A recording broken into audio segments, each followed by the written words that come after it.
Namaste, Swagatam. There are 30 million people of Indian origin spread across 189 countries today, from Mauritius, Fiji, Suriname, Trinidad and Tobago to Malaysia, Japan, Brazil, and of course the US, UK, Europe, and Australia. How does the diaspora connect with Bharat? How do they keep the emotional bonds alive? What are the challenges, and how has each community circumvented it? The Student's Handbook of History of Indian Diaspora by Professor Dr. Neerja Gupta ji, Vice Chancellor of Gujarat University, is a good starter for those keen on this subject. Meanwhile, let us speak with Kirtie Algoe ji to know more about diaspora Hindus in Suriname. Kirtie Algoe is a doctoral researcher and lecturer at Anton de Kom University at Suriname. Her publications focus on religious diversity in the Caribbean and the role of the government and politics. She is currently doing research on qualitative methods and elections in the Caribbean. She combines her academic work with sports. She has been practicing martial arts for over 20 years and is an active board member of Suriname Olympic Committee. Suriname is a multilingual, multi ethnic, and multi religious country located on the northeastern coast of South America. It has the second largest share of Hindus in this region, after Guyana. Suriname has the largest religious diversity also in the Caribbean and Latin America, and it is among the three carbon negative countries worldwide, others being Panama and Bhutan.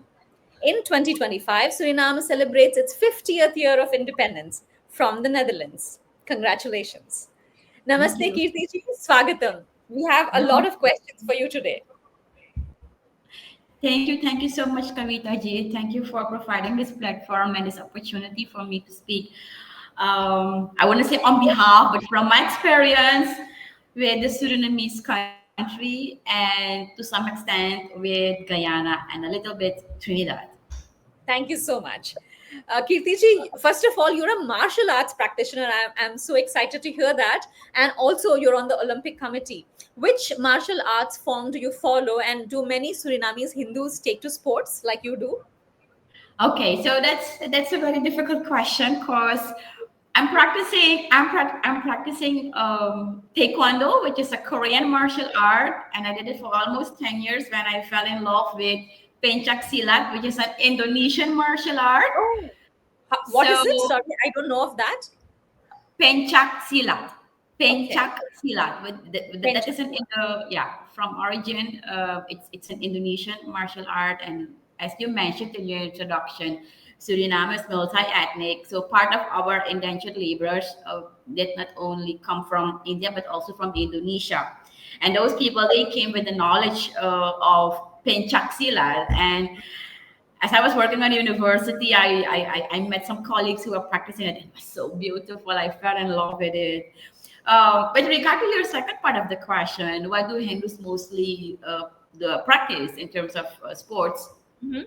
Well, I think they are scattered in the country in terms of sports, but you will find um, an impressive representation of Hindustani, not only Hindu, but Hindustani people in Kusti.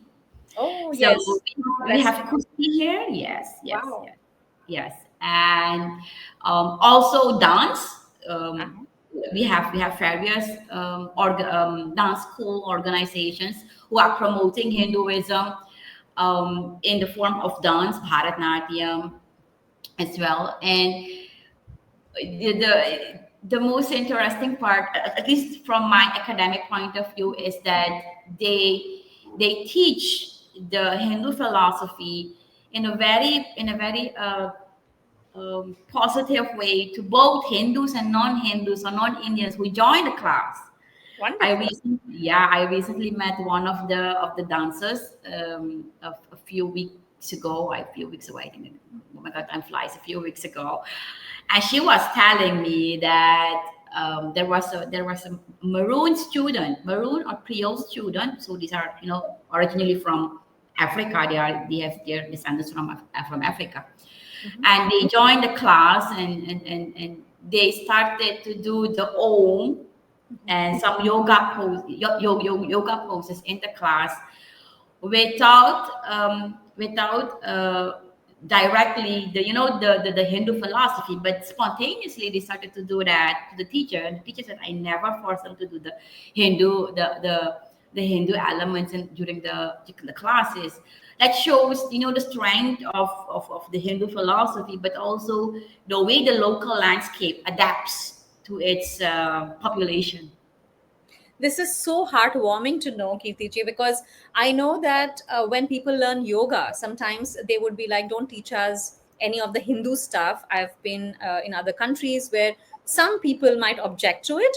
But here you're saying in Suriname, not just yoga, but also something like dance, classical dance, or even Bollywood dance schools have this. And it's very heartwarming to know. And coming to the Indonesian martial art, I would guess because Suriname is a Dutch colony, and Indonesia was also. So perhaps there are a lot of indentured laborers that came maybe along with the Indians or much before that or after from Indonesia. So that's an interesting fact to know that there are a lot of Indonesians or people of Indonesian origin in Suriname. But your ancestry is from Bharat. What are your feelings for this country, Kirtiji, for India? How do you imagine it to be? Have you been here? No, I haven't been. Unfortunately, not. I've been focusing on my study till 2017, and after that, I focused on my family. I'm now mother of two. One year and 3 year. So it was, and sports, of course. So I didn't really get a lot of time to focus on developing a strong bond with Bharat. But I must say that the link with Bharat just comes in our culture, in our upbringing. When you grow up with Bollywood, you grow up with the radio songs, you go to mandirs and people and the pandits, they use both languages, Hindi and Suriname, which is the local version of, I would say, the local version of Hindi. So yes, Bharat is familiar. It's part of our worldview, but it is in my particular case, it is not the same as Suriname. So it is Of course. something you refer to, that you come from there. But Suriname is a country where It's your you began. motherland. Yeah, you were Yes, born there, so you have attachment. And maybe when your youngsters, your children are much older, you could visit us and we'd be very happy to host you. So, well, but we were very curious. Sorry? we will. Yes, please do. Please do. You're welcome. And I was curious to know, as to your growing years in Suriname, and the love for Suriname that you have is so evident. So we would love to know what it was like growing up there as a Hindu. Well, I must say that my parents were quite conservative. We grew up in a conservative family, in the sense that, as a girl and a young woman, you are not supposed to mingle with all type of people. You do not go outside. You don't go to parties. So that kind of protected environment you grow up in, and religion is a strong pillar in the upbringing. So you develop a written, or not a routine of praying and observing religious holidays, cultural holidays. So that is part of our upbringing. But when you grow up, you develop what I would call the spirituality. Then that all the sanskars, whether it is not the the pujas we have every year, because we used to have puja every year. Oh, Oh yes, so the pandit comes. Sometimes it is during Navratan or after Navratan. Then the pandit comes and he tells a little bit about the Hindu background. And during the puja, you have Pitra. I'm not sure if I'm pronouncing it correctly, but you have that's right. a Pitra part where Yes. you do some offerings to the ancestors. Forefathers. Yes. Yes, and then the pandit explains you that we are praying for the peace, for their peace of soul, and uh, they are our source. Hmm. So yes, it was growing up in an environment with strict rules, norms, values for boys and for girls, but at the same time trying to adapt to the challenges Hmm. of daily life. Because as Hmm. we grow up, we realize that the position of men and women, while different, sometimes it's not equally valued. So my mom was very strict about it. So you make sure that you get your diploma. That's your first husband. So finishing your school, getting a good job was a non-negotiable part of the Hmm. upbringing. Hmm. And I was really interested in martial art. I don't know if you know the movies of Charlie's Angels. Oh, that Yes, was yes. so so that was really inspiring. I said, Mama, I want to do martial art, and at that time I was Uh-huh. almost 18. Uh-huh. And she said, let's see how it goes. And the first time I was introduced to martial art, it was I was a bit younger. I was 13 years, and my mom and my dad they brought me to a school where most of, or no, not most, all of the athletes, they were males and black Hmm. males. So my mom said, this is not going to work. You are Not not many going. women. No, Yeah. no, no, no, no, no. Not only male dominated. I'm not going to leave my daughter here. So when I grew up, I was 18, almost 18, and I Mhm. was in high school. One of my friends then, she said, "Hey, I'm doing taekwondo. Do you want to join?" At that time, I'm not living in the capital. I'm living in Komorweneri, which is for which you have to cross the river. Fortunately, at that time we had a bridge, so we were not dependent on the ferry. So my mom said, okay, we will see how it goes. But you are not going alone, you are going with your brother. So my mom admitted my brother and myself in the school, and we got enrolled. And since then, I became part of the family. That was not an Indian family, that was a multi-ethnic family.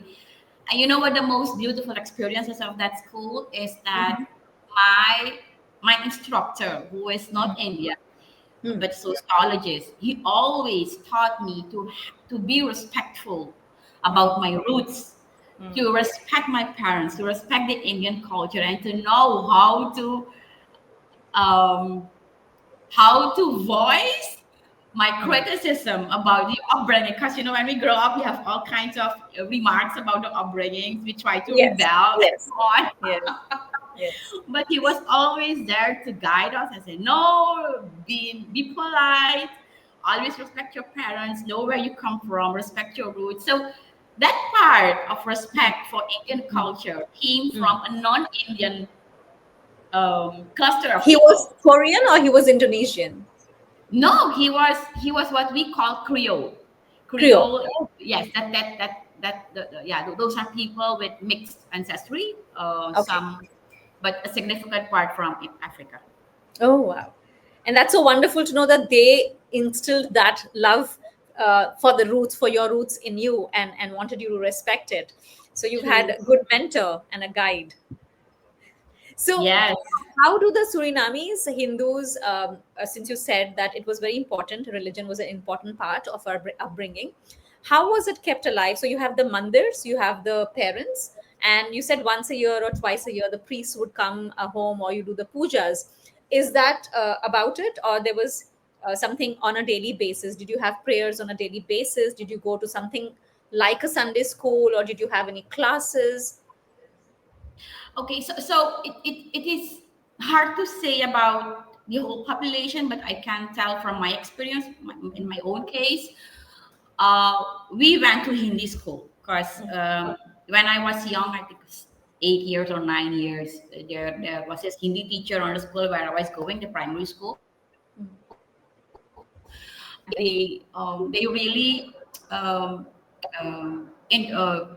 asked the parents, especially the parents in the neighborhood, to send their children to Hindi school, and that was a very interesting opportunity because it broadened my horizon on literature. Most times we are exposed to just Western curricula, and that is to some extent limiting because it doesn't really incorporate the connection with the soul of your culture, whether it is Yes. religion or language or whatever. And if you have a larger lingual capacity, if you can understand more languages, the more worldviews you are confronted with, and you can develop a stronger sense of identity. So that happened in my case. So आप um Hindi बोलती हैं? आप हिंदी बोलती हैं? uh, Thora, Thora. थोड़ा But सा. I do understand. I do understand. I cannot speak Okay. fluently. My Hindi, मेरी हिंदी बहुत खराब है. आप अच्छी अच्छी हिंदी बोल रही हैं. नेक्स्ट टाइम अगली बार हम ये जो वार्तालाप है हम हिंदी में करेंगे. पार्ट I 2 can, विद हाँ, कीर्ति आलगो जी. I can speak in Suriname. हम Suriname में बोल सकेला. बोल Suriname, सकते which is more is fluent, is more fluent, हैं. and it's you know So Hindi Suriname is has a lot of somewhat Hindi, normal. and what else does it have? Suriname is the Hindi in Suriname, or it has more other words from other languages? No, Suriname. Suriname is Sarnami. Uh-huh. Suriname, ha, Suriname. It is, we call it popularly the Surinamese Hindi, but it has a lot of influence of the Hindi language, but Uh-huh. also other dialects, Okay. including local non-Hindi languages like Dutch. Dutch, Uh-huh. Sranantongo, which is the lingua franca in Suriname. What is the name? Sorry. Sranantongo. Stranam Sranantongo. Tong. Tongo. Tong. Tongo, yeah. Sranantongo, that is the Stranam. lingua franca in Suriname that Okay. has developed from the interactions of different cultures here. Okay. So So, Sarnami would have all this. It would have Hindi, Dutch, and Stranam yes, Tong. Okay. And Sranantongo, English yes. also. Yes, Okay. yes, yes, yes. So yes, so I grew up with Hindi language. I went to dance classes, Bollywood, but also classical dance. We did some drama as well. Really. We had an Indian teacher in Suriname who he was so handsome at that time. I was a young girl, but I know that there are these bigger people in the group, the elders, they were so talking about his appearance. He was so handsome and he could dance so beautifully. And I said, okay. At that time, I had no sense because I was eight He years, was 9 years. Surinamese, or did he come from India? No, no, no. He was originally from India, but I think his parents, Uh-huh. his He parents were settled. yeah, they settled here, but they were entrepreneurs. So he got married in India as well. Sad for So you. well, not for me, but for the elders. But so I did some classical dance, also Bollywood dance. And what we also had is yeah, not every week, but we would go to the mandis very often. Mhm. In the community, there was not a lot of attraction. That there were not many there were not many events for keeping people connected and active. So the mandir was a very good Center for that. platform where people could go and see and meet and have some connection with each other. It was a social event, Mhm. but also a religious cornerstone of the community. So we would go with the mommies and the cousins and so on. Is it That same for the youngsters now? Like, do the youngsters also do that? The young Surinamese nowadays, time, is no, that what holds them together to the Hindu Sanatana Dharma culture? that was in the past. So that was in my time. I'm now 40 years old, so I'm talking about my when I was a teenager, Mhm. from 8 years old, young and teenager time. But now, from what I have understood is that the attendance of the mandis Hmm. has dropped significantly, and to such a Oh. point that the pandits are very worried. Mhm. I had a meeting with not meeting the former head of the Sanatan Dharma Mahasabha, Mhm. and we discussed an idea to do a research on the religiosity of Hindus, Hmm. to see and to find out the obstacles for going to the mandir, because the mandir, it remains an important part Hmm. of upbringing, Everybody. socializing, and Yes. instilling the Hindu values Mm. in an era where we are increasingly overwhelmed by knowledge, unwanted knowledge through the digital. Information glut of cyber rot. It's called cyber rot. Yes. A lot of Which is clutter, a and club. yes, it's not always good for the development of your Yes. own identity and for the perseverance of yourself. So we wanted to do a research, but due to other circumstances we could not do that. Mhm. Maybe we will do it later this year.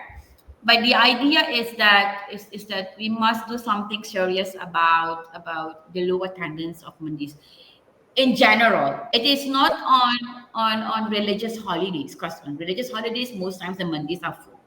Yes.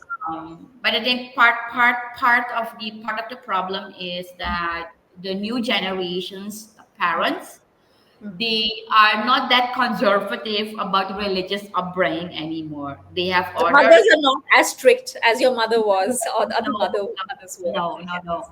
Religion is not the only cornerstone anymore. You Yes. have sports, you have social events, you have social media, and Yes. what is also affecting Suriname is the crisis. We have been in an economic crisis since 2017, 2018, Oh. and that has hampered the space of parents be um, to be a religious guardian in the Yes. family. So Mm. it's difficult. Yes. So I have a question about the past, and I was curious to know how the Girmityas, when they first came in 1873, they came on Lalarook, and the ship brought them to the capital, Paramaribo. How how do you the following generations, how do they know about what happened then? Are there diaries, are there historical accounts, have there been photographs or short videos, small films? Is any literature available for a person, let's say such as yourself, to know about your ancestors, your the Girmityas who first came to Suriname? Very, very good question. We have, I would say, in my opinion, that there are some strong cultural organizations who annually observe what we call the Indian Arrival Day, which is on the 5th of June. It's not a national holiday, but it is when it's 5 years or 10 years. So specific days, then it is a national holiday. But on those days, they reflect on the first ship, the first indentured laborers in Suriname that Mm, came with the Lalaruk mm. in 1873, and at that time 410. I think I have to check. Yeah, 410 passengers came, Okay. and so the organizations are one. The other thing is that we have a museum. It's called the Lalaruk NS Museum. Hat. We have a museum with exhibitions, especially on those days. We have exhibitions, but we also have songs. We have Okay. songs. We have literature. We have radio stations in Hindustani radio stations, where regularly programs on the historical past, especially with reference to the Lala Rook ship and the first Indian indentured laborers, are discussed. So in that way, we are exposed to our past. That's of course that's outside the official curricula, but Mm-hmm. on schools we also have um, various courses, whether it is history or religion, Mm-hmm. um, or other social subjects, that the lecturer has the information on the historical past of every ethnic group in Suriname, Oh, including the Hindustani. So that is wonderful. also covered by the official curricula in education. So you all are made aware. So that's wonderful. There's a museum and you're part of it, and everybody listens in class, the curriculum. So it's good to know that the roots have not been severed in that sense. But coming to your own, the books that you have written, because whatever is in the museum has been documenting the indentured laborers that came in the 19th century. But in 2022, here you are. You have written this book, Religion, Power, and Society in Suriname and Guyana: Hindu, Muslim, and Christian Relations, published by Routledge. Can you please tell us what prompted you to write this, and how long did you research for it? How was it received in Suriname? Okay, so let me start with the first part. I was interested because the Caribbean is among the parts of the world where we do have a relative harmony between religious groups. Relative because there has been no records of genocide. You will have some small clashes, but in terms of intense conflicts, no, it's not in the Caribbean. So you're And saying, sorry, you're saying Hindus, Muslims, Christians, or the yes, other yes, no, ethnicities no. who, The three major okay, religious groups, so okay. Christians, Hindus, and Muslims. The connections between these three major religious groups in the Caribbean are relatively harmonious. And as you know, the Caribbean is a region that has profited from colonial experiments, Mm-hmm. from colonial interest. It did not exist like, Asia and other parts, Europe and other parts of the world. So we are actually a project from colonialism where people from all parts of the world were brought to, and they had to find a way to deal with each other in a setting of colonialism with Christian superiority. So I wanted to know about the forces that shaped that that idea of connection between each other. So what I did is comparing Suriname and Guyana, because Suriname and Guyana have the largest share of Christian, Hindus, and Muslims all together, Mm-hmm. and of course Trinidad as well, but Guyana has a bit more Hindus and Muslims. So I looked at both countries and I looked at the colonial context and tried to explain the relative harmony between the three religious groups. So Mm-hmm. in that book, I discussed the various periods of political development. I Mm-hmm. looked at religious leadership, but I also looked at dynamics Mm-hmm. within the religious organizations, such as the emergence of what we call the new evangelical churches, the Pentecostal churches, Okay. which are globally growing, they are expanding, most times at the cost of the membership of other religious organizations, often classical or Orthodox Christians, but also non Christians. And what I have seen is that, especially in Guyana, the new evangelical churches, they attract a lot of Hindus. In Suriname, they also do, but in Guyana, it is more in this, at least at the time of my research. And that You're is saying they creating, convert? Sorry, I didn't get that part. You're saying they try to convert in yeah, they Guyana? are trying to convert. Yes, not only they are converting Hindus, and that is creating a field of tension. Because when you are converting other people, especially exploiting their circumstances, especially the poor circumstances of life, then it means that you are not having an equal field of connecting with each other. So it is creating a tension in interreligious relations. And I also found the same development in Suriname, but in this, not in the same nature, not the same intensity. Okay. So I offered to sum up. I offered a framework for understanding the interreligious relations in Guyana and Suriname from 1950 to 2017. Yes, Okay. yes. So I looked at that part, and yes.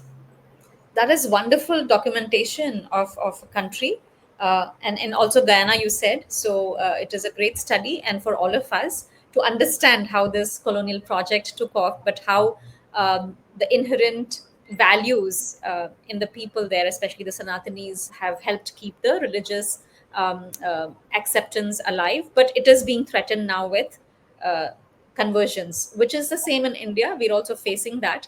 But Okay. demographically, I have seen that I think after Guyana has 25% as of what we have on available on the net, 25% Hindus and 22 in Suriname. So this could change in the future, you're saying, because of these conversions. The demographics could change, you're saying.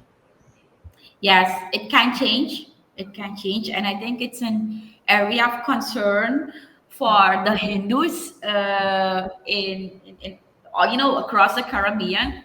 They are worried about sustaining their religion, Is there and any political support for the Hindus, or are there is there much political representation from the Hindu side? yes, I think in both countries, historically, the Hindus have been able to gain political representation at the highest level. Especially now, we have a Hindustani, a Hindu, I would say a Hindu president, and but he has to balance his role because as a Hindu president, you have to make sure that you are fair and just as a president to the whole nation, which is Yes, multi-ethnic, which is multi-religious. true. So yes, that is support, and but from my and I will be somewhat critical about it. From my view, the link between religion and politics sometimes can hamper the trust of local people in religious leadership. In the past, religious leaders, they were also mobilizing people uh, to vote for particular candidates. Most times, candidates from the own religious community or own ethnic community, which is understandable from a historical perspective and political power struggle. But if you look at the way Suriname is evolving right now, there is a huge concern about the match between, on one hand, representation of a particular culture or ethnic group and the required expertise. So you must have a fair balance between expertise and ethnic or cultural religious representation in order to run the country. We have had in the past what we call the constitutional democracy, which is a democracy based on the representation of the elites of religious and cultural groups at the highest level. But that not automatically result into a better progress of the country, whether it is policy implementation, evaluation, and that is worrisome because Suriname. I'm not sure if you are aware of it, but um, after Guyana now, Trinidad, Suriname is now in a stage where we will develop the gas and oil industry. So there will be a lot of money coming in the country, and if you are not prepared for that, we will get what we have had in the past, the resource curse with natural resources, and that is worrisome because it will increase the inequality. It will increase the gap between the haves and the have-nots, which is across ethnicities, which is across religions. So we as a critical mass, we must find a formula to, on one hand, protect the harmony, the representation of various groups, including the Hindus and Hindustani and others. And on the other hand, developing a strong foundation for managing the country. Otherwise, we will be, what some people call it's a trailer society. We will be running after the oil companies and please come Yes. help us, and we will not be able to feed our children. True, true. I did hear Mr. Ashwin Adhin at the World Hindu Congress in 2018, Chicago, I believe. He was the vice president of Suriname.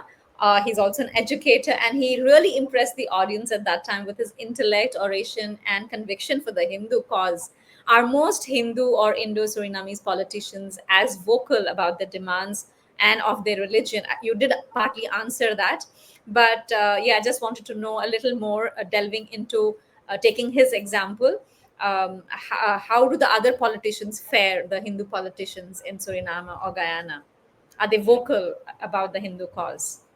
No, I can't tell a lot about Guyana. I haven't really examined that in depth. But I know about Ashwin because Ashwin and I met Ashwin here at the institute where I'm working in 2011, 2012. It was before he became first the Minister of Education. He was enrolled in a master program, and the professor, well, I would say my professor, I was at the time doing my research within his research chair. So he was the coordinator of that course, and Ashwin was a student then, and it was in 2011 or 2011, yes. And I met Ashwin, and she said, "Yes, we have to work and do Congress. You should try to be part of it." I said, "Ashwin, I would love to do, but I have to focus on my PhD right now." But he was very strong about, or he is strong um, in his knowledge about Hinduism, and he can speak fluently, I think, Sanskrit and Hindi as well. Not all politicians are like that. I think he is the only one, as far as I can remember. He is the only one. He is so vocal Okay. about Hindu philosophy. He is part of a major opposition party right now, the NDP, and the NDP is known, somewhat reputed for its multi-ethnic, multi-religious composition. And recently, the former president, the former chair of that party died, and there Ashwin was standing on the platform, and he was reciting some Hindu verses on the platform for Okay. a very, the big stadium, and he was telling the people, mostly non-Indians, the role, Explaining. yes, the Hindu part on that. And that was so beautiful. He is Yes. no, not many politicians are like that. No, especially not the young ones. Okay. Yes, yes, because he did come across, and it was very refreshing to see him and hear him. But I wish there were more youngsters like that, also in India. But coming to some lighter topics, you did mention Bollywood dance, and you didn't talk about cricket. I'd like to know, because I know the Caribbean, maybe cricket has a huge influence on the youngsters. You, of course, took to other martial arts, but I would like to know more about cricket and food. Can you tell us a little bit about those very, very interesting aspects of any culture? Okay, so cricket is not that influential in Suriname. I think it is practiced by some. It is popular in the other parts of the West Indies, especially Guyana. Not that much in Suriname. When it comes to food, oh, we are all there. You will find the masala, the curry all Okay. over the country. Okay. Okay. So when it comes to food, Hindustani food is very much present. So you get We all the spices. Is it because of the trade? The Dutch also went to Indonesia and Sri Lanka. So the spices are, you get everything in Suriname, or is it indigenous also? um, okay, so we do not have.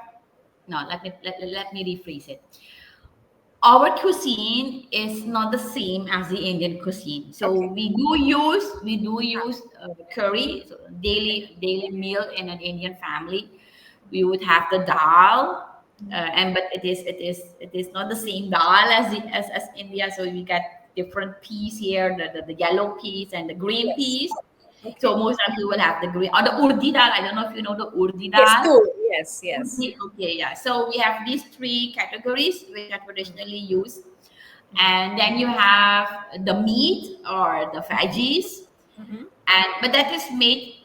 It is cooked very lightly. Often it is cooked very lightly. You just with onion, and I'm telling my nanny's way of cooking. I know Recipe. my nanny and my mommy and my mama.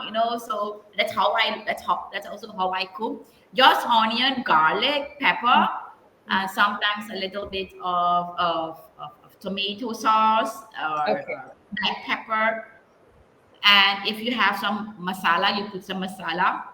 It is different than the Guyanese because I have a Guyanese mate, and Okay. she said if you have the Guyanese, they cook with more spices, they add Oh. with more oil, they add more masala, they put And jeera. your neighbors, right? But still, there's quite a lot of difference because Guyana and Suriname. Yes, yes, yes, yes. Okay. So you will have differences, of course, across families, but most times it is straightforward. You have it is lighter than typical Indian cuisine.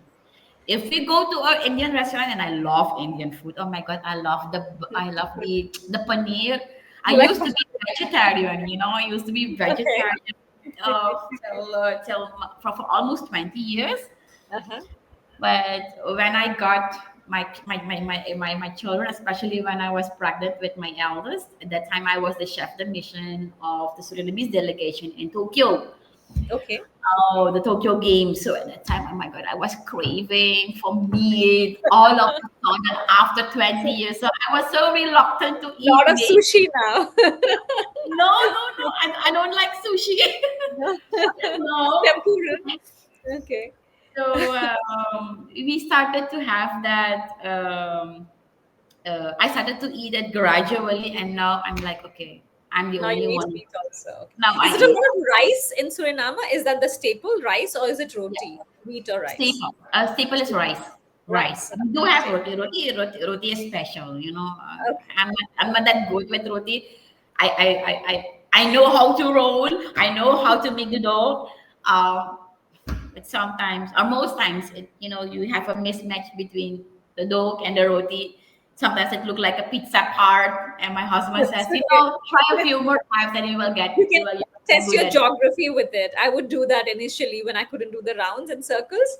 Either you put a lid so you get the perfect circle, or you can, study geography with it. It looked like different maps. So you can try that. Yes. Coming to No. that, sorry, Mhm. go ahead.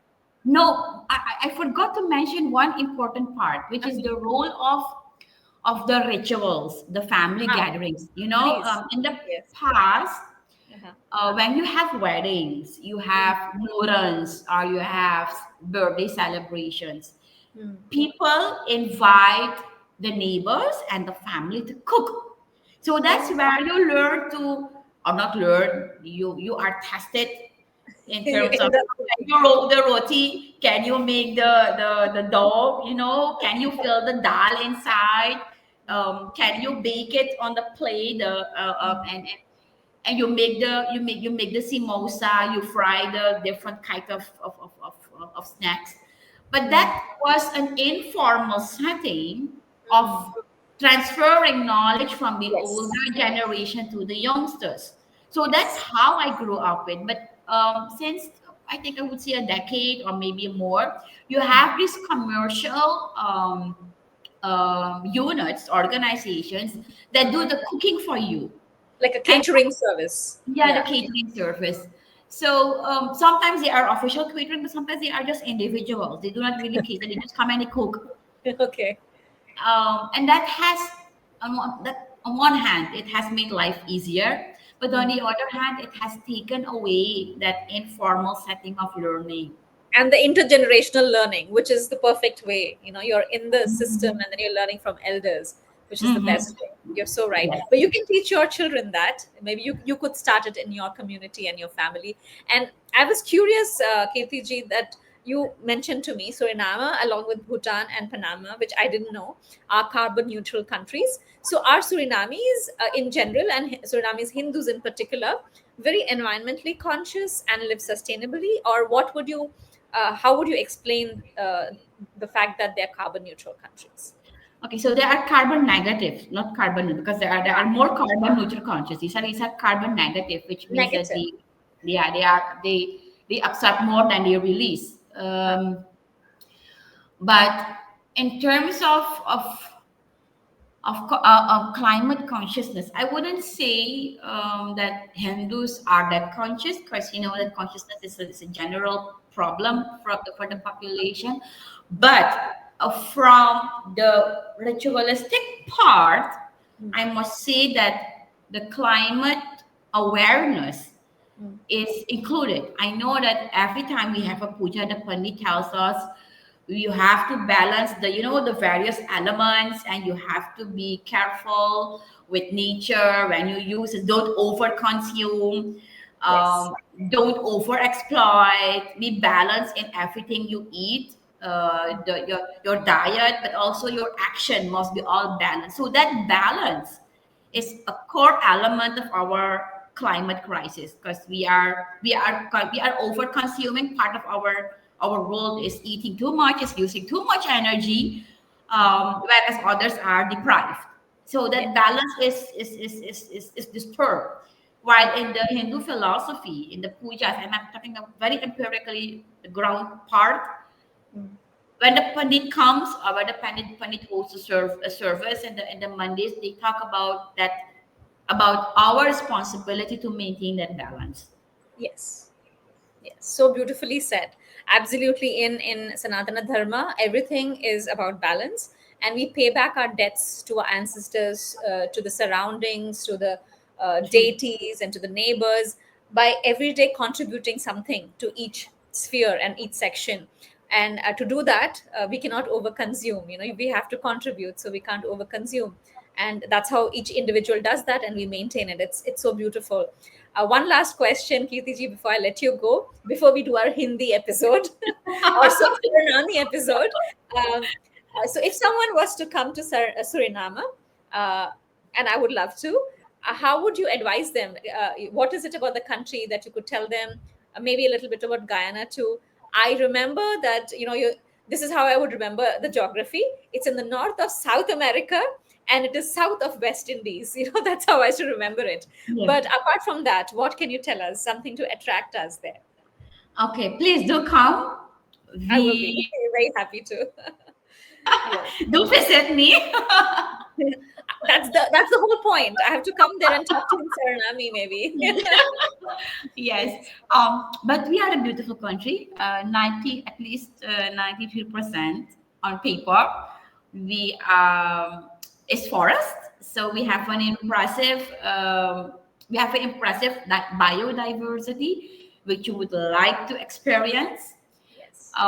The interior, most parts of the interior, they have fresh air. It's so peaceful, and in general, the life Mm. in our cultural mosaic is very nice.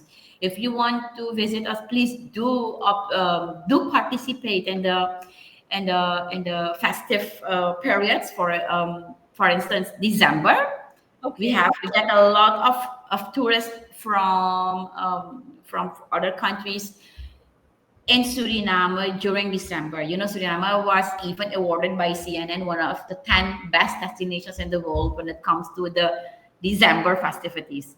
Old Year, New Year, yes, it's very nice. We may complain the whole year, but in December we party. We Because are you in party. the southern hemisphere? Is it cold, or you're in the southern hemisphere, right? No, no, yes, but so Western Hemisphere. No, We as in, is it winter or summer in December No, for you? we don't have winter and summer seasons. Oh, We just have oh, tropical climate, but we have some rain and dry seasons. oh. We have, yes. Wow.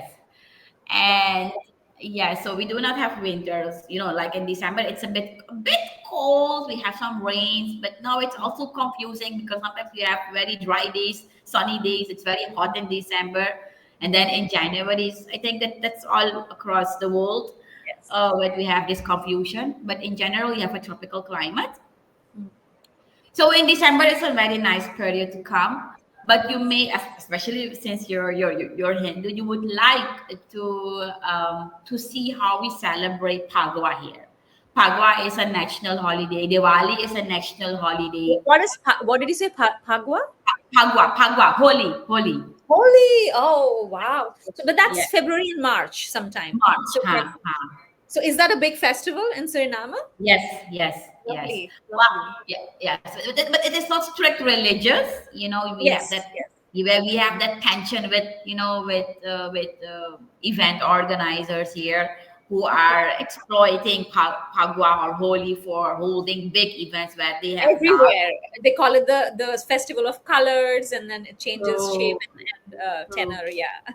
true, and it is Yes. creating some tensions with the religious organizations who say that it must be strict religious for observing its significance, etc., etc. But life is changing, so we must find a way to balance. True. That's also part of being human, and it's difficult. It's very difficult discussion.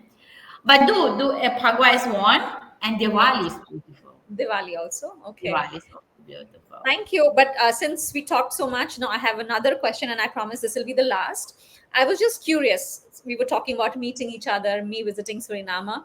Uh, have you had other interactions in person with Indians from India? And then how has it been? Has there been hesitation in the interaction? Has it been easy? And what is the best way you could suggest for the diaspora and the Indians, the Bharatiyas, to get to know each other? I think there's a natural click between Indians, whether they are from India or whether from other parts of the world. The moment you see each other, you say, you look Indian. Where are you from? I have seen this at various conferences and platforms when I see people. Oh, when you start to talk, and I like, I'm also Indian. I do understand what you are saying right now, even though I'm not fluent in Hindi. But there is a natural click, especially when you are in a strange atmosphere or in foreign setting. Um, my personal experience is that they are. It depends on the person. I have very good friends in India. Ever since just this thing called internet was available, you have these chat programs and friend Yes. connection. So some of my friends are from when I was 16 or 17, whereas others I have met at conference. Some of them are still very close friends, and it is like family. Yes. It is like family. I met an Indian scholar about 7 8 years ago in South Africa, and we were so familiar. He was there with his students, and he said, "Let's go and explore the area." We were together.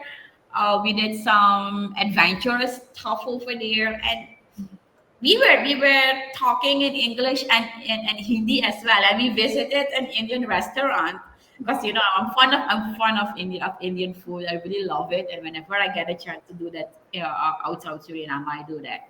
So no, no, no, no reluctance. No, Lovely. So no. you would just say that it's spontaneous and we don't have to work at it. It'll just happen naturally, is what you're saying. Yes, So बहुत बहुत बहुत धन्यवाद कीर्ति जी for your wonderful insights. Wishing you a very very happy 2025 and happy Phagwa. I wish I could play with you, and throw colors, but at some point it'll happen. And we welcome you to Bharat whenever you can visit. Please do. Namaste, Ram Ram. Ram, Sitaram. Thank you.